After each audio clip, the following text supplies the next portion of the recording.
Hey, what's up everybody? It's your girl, Superwoman, here for Psych2Go. Today we're diving into the world of crushes.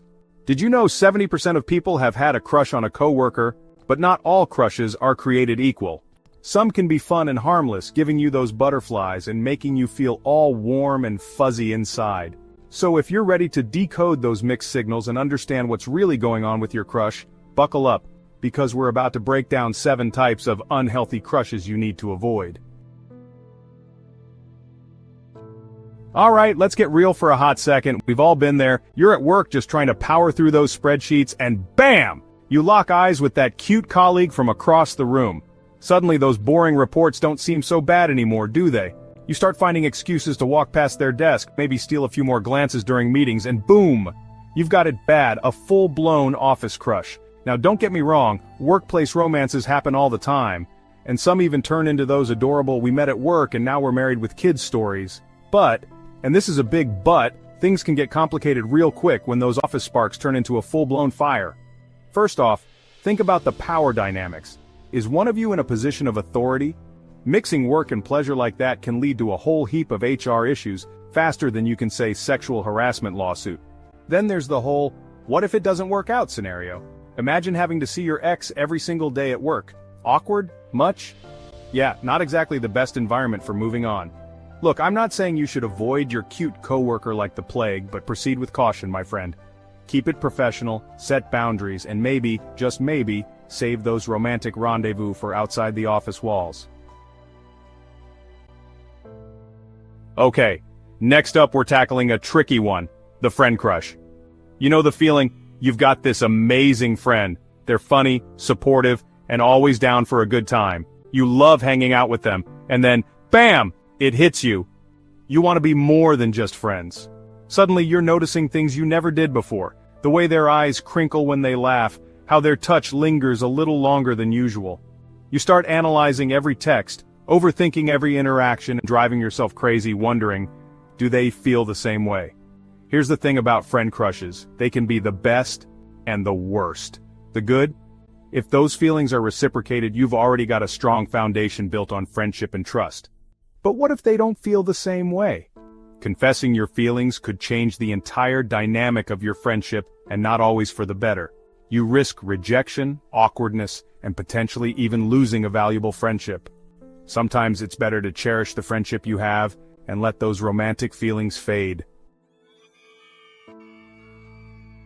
Alright, let's talk about those heartthrobs on our screens, the actors, musicians, and all-around famous people who make our hearts skip a beat.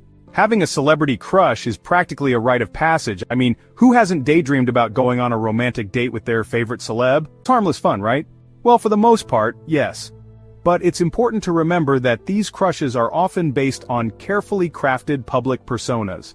We see the glamorous photo shoots, the perfect red carpet moments, and the highlight reels of their lives. What we don't see are the real, flawed human beings behind those carefully cultivated images. When we start believing in the fantasy more than the reality, we set ourselves up for disappointment. We might develop unrealistic expectations for our own relationships, comparing our significant others to these idealized versions of people that don't even exist. So go ahead, fangirl over your favorite celebrity, but just remember to keep it in perspective. Because love, my friend, is about finding someone who accepts you for who you are, flaws and all, not some airbrushed, photoshopped version of perfection. Chapter 4: The Rebound Crush. Breakups are tough. Like, really tough.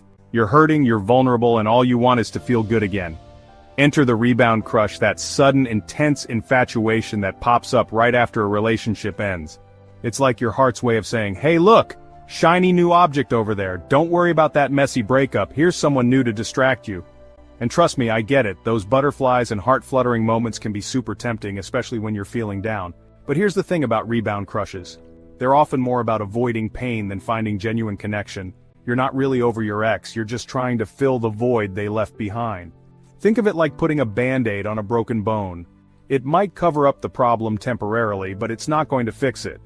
Rushing into a new crush before you've dealt with your emotions can prevent you from properly healing and moving on. So, if you find yourself crushing hard right after a breakup, take a step back and ask yourself, is this real, or am I just trying to avoid dealing with my feelings?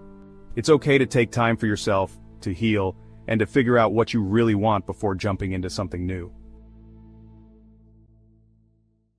Chapter 5. We've all been there. You meet someone, the sparks fly, you start imagining your entire future together, and then, bam! Reality hits you like a ton of bricks. They're in a relationship, or worse, they're emotionally unavailable, carrying baggage from past relationships that they haven't dealt with yet. Talk about a mood killer, right? But here's the thing about unavailable crushes. They can be seriously addictive. There's something alluring about the chase, the forbidden fruit aspect that makes them even more desirable. You tell yourself things like, maybe they'll leave their partner for me, or I can be the one to change them. But let's be real, those are just fantasies we tell ourselves to justify our feelings. The truth is, pursuing an unavailable crush is like running on a treadmill. You're putting in a lot of effort, but you're not actually going anywhere. You're investing time, energy, and emotions into someone who's not fully capable of reciprocating them.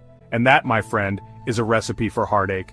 The longer you hold on to this crush, the more you're setting yourself up for disappointment, frustration, and potentially even more heartbreak down the line. So, as tempting as it may be, do yourself a favor and walk away. Chapter 6. We all have our types, those certain qualities that we find attractive in a person, but sometimes, we can get so caught up in our idealized image of someone that we fail to see them for who they really are. This is the danger of the idealized crush. You build someone up in your mind to be this perfect, flawless being, only to be disappointed when they inevitably fall short of your unrealistic expectations. You focus on their positive qualities, ignoring any red flags or flaws because they don't fit into your perfect little picture. But here's the thing. Nobody is perfect. We all make mistakes, we all have flaws, and we all have those days when we're not our best selves.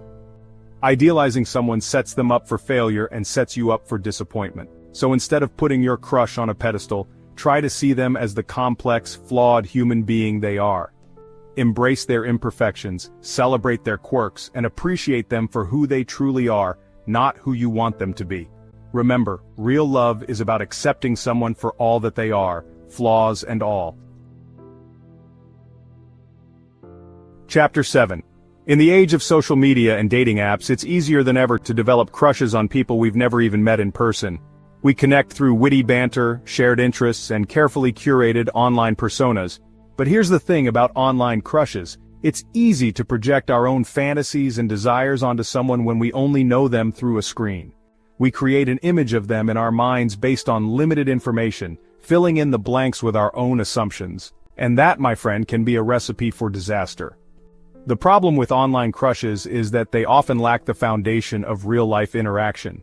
You haven't experienced their energy, their mannerisms, or those little quirks that make them who they are.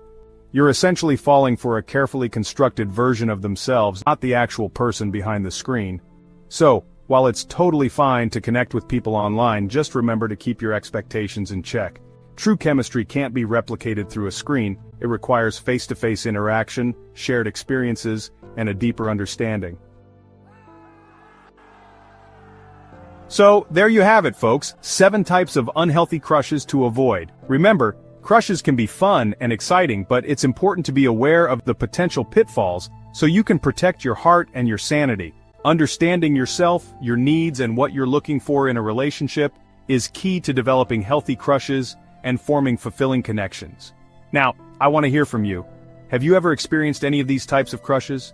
Share your stories, your struggles, and your triumphs in the comments below. And don't forget to check out our other videos for more tips on relationships, dating, and everything in between.